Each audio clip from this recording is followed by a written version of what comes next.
पूरा घर रोशनी से जगमगा रहा था। महंगे फूलों की खुशबू, शहनाइयों की मधुर आवाज, और उन सब के बीच खड़ी थी सीमा, लाल जोड़े में सजी, हाथों में मेहंदी, आंखों में सपने। हर लड़की की तरह उसने भी सोचा था, अब मेरी जिंदगी बदल जाएगी, अब कोई होगा जो मुझे समझेगा। विदाई का समय आया। सीमा ने अपनी माँ को कसकर गले लगाया। माँ, मैं ठीक रहूंगी ना?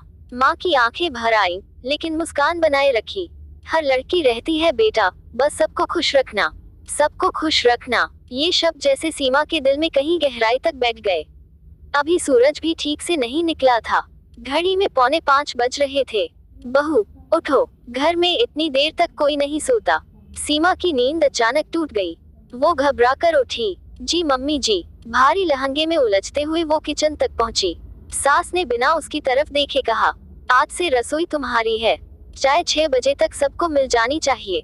सीमा ने धीमे से जी कहा। किचन में खड़ी सीमा के हाथ हल्के हल्के कांप रहे थे। उसने गैस जलाए, चाय चढ़ाए, बार बार अपने दुपट्टे को संभालती, पसीने से भीगती, डरती कि कहीं कुछ गलत ना हो जाए। फिर नाश्ता, फिर पराठे, फिर सब्जी। पूरा दिन जैसे एक अंतहीन दौड़ बन गया। शाम को जब सीमा अपने कमरे में आई, उसके पैर दर्द से कांप रहे थे। उसने धीरे से अमित के पास बैठते हुए कहा, सुनिए, आज मैंने पहली बार सबके लिए खाना बनाया। उसकी आंखों में चमक थी, एक छोटी सी उम्मीद, शायद वो कहेंगे अच्छा था। लेकिन अमित फोन स्क्रॉल करते हुए बोले, हम ठीक है, बस इतना। सीमा की मुस्कान वहीं थम गई।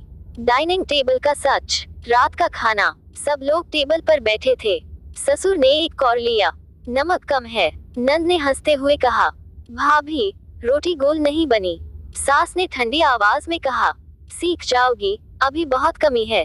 सीमा सबको देखती रही। किसी ने ये नहीं कहा, तुमने मेहनत की। उसकी आंखें भर आईं, लेकिन उसने सिर झुका लिया। रात के 11 बजे, पूरा घर सो चुका था। सीमा अकेली किचन में खड़ी थी, सिंक में बर्तनों का ढेर। उसने धीरे धीरे बर्तन धोने शुरू किए। पानी के साथ साथ उसके आंसू भी बह रहे थे। उसने खुद से कहा, कोई बात नहीं, कल और अच्छा करूंगी। लेकिन उसे नहीं पता था, ये कल कभी खत्म नहीं होगा। शादी को अब 6 महीने बीत चुके थे। सीमा अब इस घर का हिस्सा थी, लेकिन अपनापन अभी भी कहीं नहीं था। सुबह 4:30 बजे अलार्म बजता। सीमा की आंखें खुलती, लेकिन शरीर उठने से मना करता। फिर भी वो उठती, क्योंकि अब ये उसकी जिम्मेदारी थी। चाय, नाश्ता, टिफिन, लंच, डिनर। उसकी जिंदगी अब बस रसोई के चक्कर में घूम रही थी। जब सब खा लेते, हंसते हुए उठ जाते, तब सीमा धीरे से किचन के कोने में बैठती।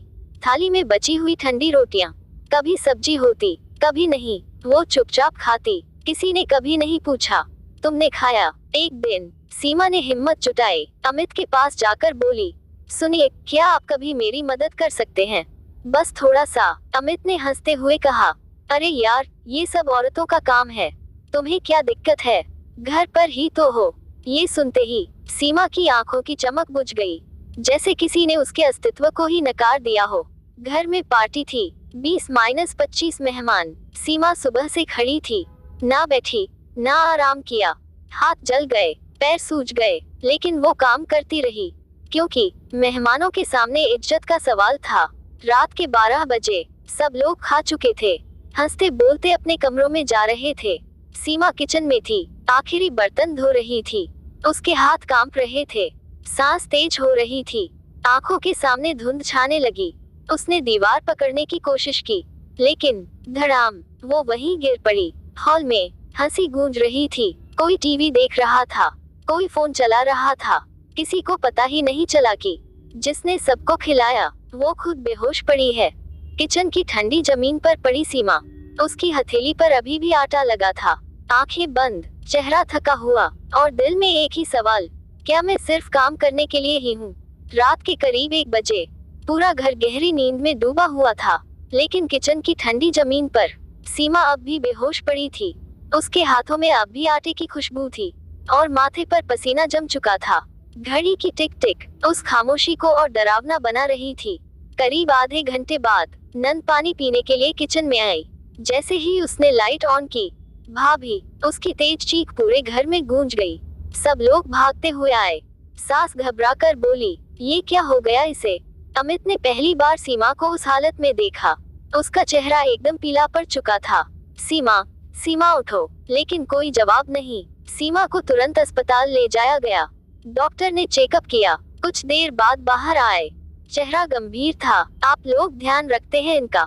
सभी एक दूसरे का चेहरा देखने लगे। डॉक्टर ने सख्त आवाज में कहा, इनका शरीर पूरी तरह थक चुका है। कमजोरी, नींद की कमी और लगातार काम। अगर अभी ध्यान नहीं दिया गया तो हालत और बिगड़ सकती है। ये सुनकर घर में पहली बार सन्नाटा छा गया। सास, जो हमेशा आदेश देती थी, अब चुप थी। अमित, जो कभी ध्यान नहीं देता था, अब सिर झुकाकर खड़ा था। सुबह के 6 बजे सीमा की आंखें धीरे धीरे खुली। सबसे पहले उसने क्या कहा, मम्मी जी, नाश्ता बनाना है। ये सुनकर डॉक्टर भी कुछ सेकंड के लिए चुप रह गया और अमित की आंखें भर आईं। डॉक्टर ने धीरे से कहा, देखिए, ये बीमारी नहीं है, ये आदत बन चुकी है, खुद को भूल जाने की आदत। ये शब्द सीधे अमित के दिल में लगे। उसे पहली बार एहसास हुआ, सीमा सिर्फ काम करने वाली नहीं, एक इंसान है। जब सब बाहर चले गए, सीमा अकेली थी। उसने छत की तरफ देखा। आंखों से आंसू बहने लगे। लेकिन इस बार ये आंसू सिर्फ दर्द के नहीं थे, ये सवाल थे, ये शिकायत थी और शायद एक नई शुरुआत भी। उसने धीरे से खुद से कहा, क्या मेरी जिंदगी सिर्फ दूसरों के लिए है? क्या मेरा कोई हक नहीं? अमित अंदर आया। पहली बार उसके चेहरे पर घमंड नहीं, बल्कि पछतावा था। वो धीरे से बोला, सीमा, मुझे माफ कर दो। सीमा ने उसकी तरफ देखा, लेकिन इस बार उसकी आंखों में वो पुरानी मासूमियत नहीं थी। वो चुप रही और यही चुप्पी अमित के लिए सबसे बड़ा जवाब थी। अस्पताल की खिड़की से आती धूप सीमा के चेहरे पर पड़ रही थी, जैसे कह रही हो, अब वक्त बदलने वाला है। अस्पताल का कमरा, खिड़की से आती हल्की धूप और बेड पर लेटी सीमा। लेकिन आज कुछ अलग था।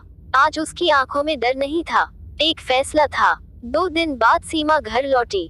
दरवाजे पर हल्की सी आरती हुई, लेकिन इस बार कोई शोर नहीं था, कोई आदेश नहीं था। सबके चेहरे पर एक अजीब सी खामोशी थी। सुबह 5 बजे अलार्म बजा। सीमा की आंख खुली। कुछ सेकंड के लिए वो छत को देखती रही, फिर उसने अलार्म बंद कर दिया और दोबारा आंखें बंद कर ली। सुबह 7 बजे सास की तेज आवाज, बहू, अभी तक नाश्ता नहीं बना। सीमा धीरे से उठी, बिना घबराहट, बिना जल्दी किचन में आई। सबकी नजरें उसी पर थीं। सास गुस्से में बोली, ये क्या तरीका है? घर का टाइम बिगड़ गया। पहली बार सीमा ने सिर उठाकर देखा और बहुत शांत आवाज में बोली, मम्मी जी, आज मैं आराम करूंगी। पूरा घर जैसे जम गया। किसी को यकीन नहीं हुआ। सीमा ने जवाब दिया। सास गुस्से से बोली, बहू, ये कोई तरीका है बात करने का? सीमा की आवाज अब भी शांत थी, लेकिन हर शब्द में वजन था। तरीका? तरीका तो तब बिगड़ा था मम्मी जी, जब मैं हर दिन सुबह 4 बजे उठती थी और रात 12 बजे तक काम करती थी। कमरे में सन्नाटा। सीमा आगे बोली, मैंने कभी शिकायत नहीं की, कभी नहीं कहा।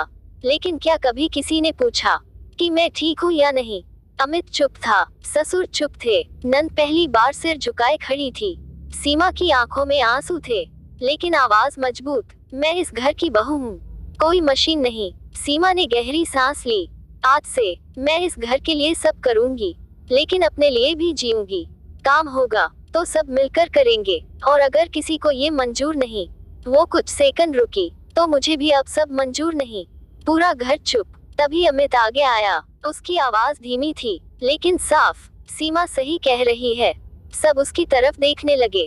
गलती हमारी है, हमने कभी समझा ही नहीं। उसने पहली बार कहा, आज से मैं भी किचन में हाथ बटाऊंगा।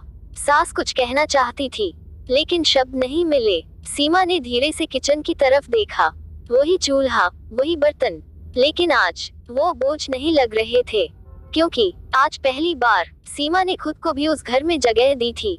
सीमा खिड़की के पास खड़ी थी। सुबह की धूप उसके चेहरे पर पड़ रही थी, और उसके चेहरे पर सालों बाद एक सुकून था। सुबह का समय, खिड़की से आती हल्की धूप और किचन में एक अलग सी शांति। लेकिन आज किचन में सिर्फ सीमा नहीं थी, अमित भी था। अमित चाय बना रहा था और सीमा चुपचाप उसे देख रही थी। उसकी आंखों में हैरानी भी थी और हल्की सी मुस्कान भी। अमित ने थोड़ा मुस्कुराते हुए कहा, इतना मत देखो, सीख रहा हूँ अभी। सीमा के होंठों पर हल्की सी हंसी आई। सालों बाद वो हंसी आई थी। दिन बीतने लगे। अब घर में धीरे धीरे बदलाव आने लगा। ससुर जी पहली बार बोले, बहू आज खाना बहुत अच्छा था। नंद पूजा चुपचाप आकर बोली, भाभी मैं सब्जी काट दूं। और सास, वो अब भी चुप रहती थी, लेकिन उनकी आंखों में अब पहले जैसा कठोरपन नहीं था। एक दिन घर में फिर से मेहमान आए। सब कुछ पहले जैसा ही लगने लगा। और आवाजें, जल्दी जल्दी काम। सीमा के हाथ खुद ब खुद तेज चलने लगे, जैसे पुरानी आदत वापस आ रही हो। अचानक अमित ने उसका हाथ पकड़ लिया। रुको सीमा। सीमा ने हैरानी से उसकी तरफ देखा। इतना सब अकेले क्यों कर रही हो? अमित ने जोर से आवाज लगाई। माँ, पूजा, सब लोग किचन में आइए। सब चौंक गए। अमित ने सबकी तरफ देखकर कहा, आज से ये घर सिर्फ सीमा की जिम्मेदारी नहीं है। हम सब यहाँ रहते हैं, तो काम भी हम सब करेंगे। सास धीरे धीरे आगे आई। उनकी आवाज पहली बार धीमी थी। हमारे जमाने में बहुएं ही सब करती थी। सीमा ने सिर झुका लिया।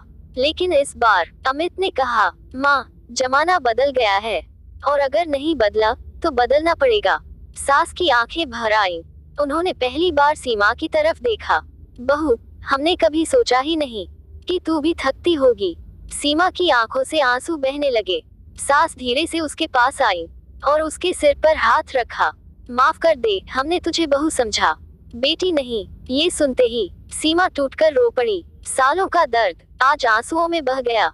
उस दिन पहली बार पूरा परिवार किचन में साथ खड़ा था।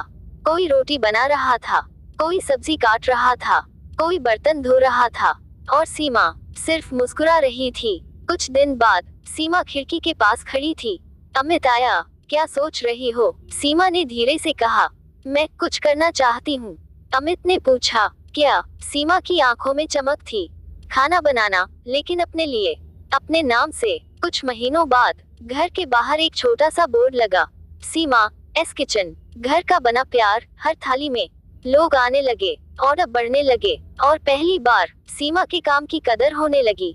सीमा किचन में खड़ी थी, लेकिन इस बार वो थकी हुई नहीं थी, वो खुश थी। अमित पीछे से बोला, मैडम, एक प्लेट खाना हमें भी मिलेगा।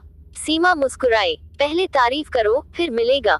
दोनों हंस पड़े। औरत सिर्फ चूल्हे की रानी नहीं होती, वो अपने सपनों की भी रानी होती है। बस जरूरत होती है उसे खुद को पहचानने की। आखिरी संदेश, हर घर में एक सीमा है। फर्क सिर्फ इतना है, कोई चुप रहती है और कोई बोलना सीख जाती है।